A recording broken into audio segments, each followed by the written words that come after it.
Le terme Anunnaki est un sujet fascinant qui se situe à la croisée de plusieurs spécialités.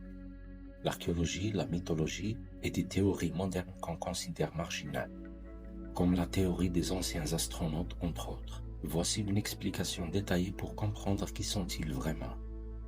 Les Anunnaki dans leur contexte historique et mythologique, à l'origine ne sont pas des extraterrestres, mais des divinités dans les mythologies mésopotamiennes, qui comprennent les civilisations sumériennes, akkadiennes, babyloniennes et assyriennes.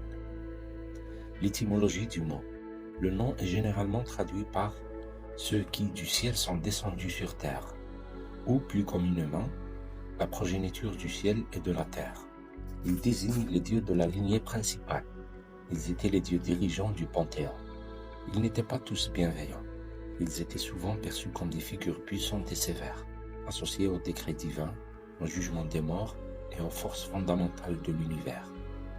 On raconte dans l'épopée de la création, Anu-Maïlis, les Anunnaki sont nés de l'union des dieux primordiaux.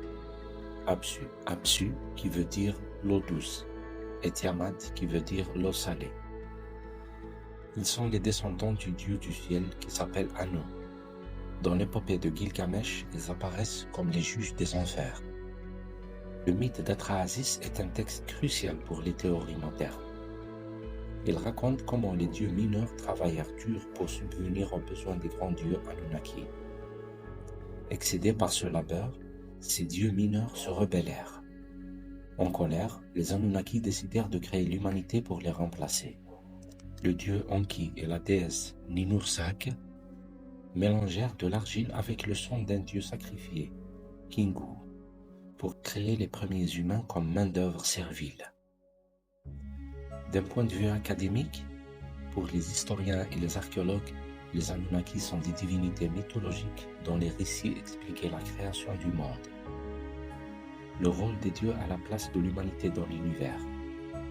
Les Anunnaki dans les théories modernes qu'on appelle théorie des anciens astronautes. Cette interprétation, popularisée à partir des années 60-70, transforme complètement la nature des Anunnaki. La figure centrale de cette théorie est Zecharia Sitchin. Selon Sitchin et ses adeptes, les Anunnaki ne seraient pas des dieux mythiques, mais une race extraterrestre humanoïde très avancée, venue d'une planète hypothétique appelée Nibiru. Sitchin affirmait que la planète Nibiru avait une orbite elliptique de 3600 ans autour du Soleil. Lorsqu'elle s'approche de la Terre, elle cause des bouleversements. S'agissant du motif de leur venue, il y a environ 450 000 ans, l'atmosphère de Nibiru avait commencé à se dégrader. Les Anunnaki sont venus sur Terre pour extraire de l'or, un élément nécessaire à la sauvegarde de leur planète. La création de l'humanité, corrigée par le scientifique Enki, ont génétiquement modifié l'Homo erectus en croisant son ADN avec le leur. Ce saut génétique aurait donné naissance à l'Homo sapiens, c'est-à-dire nous. Les Anunnaki auraient ensuite enseigné aux humains l'agriculture, l'écriture, les mathématiques, l'astronomie et l'architecture, donnant naissance aux premières civilisations, Sumer, Égypte, etc. Alors, les humains les auraient vénérés comme des dieux. La critique et la position de la communauté scientifique est la suivante. La théorie du Sitchin est universellement rejetée par les historiens, les archéologues et les linguistes professionnels pour plusieurs raisons. La première raison, des traductions erronées. Les spécialistes des langues sumériennes affirment que Sitchin a mal traduit les textes anciens. Par exemple, le mot Nibiru n'est pas une planète, mais un terme astronomique désignant un point de croisement, Vénus ou Jupiter, ou bien un concept lié à la divinité Marduk.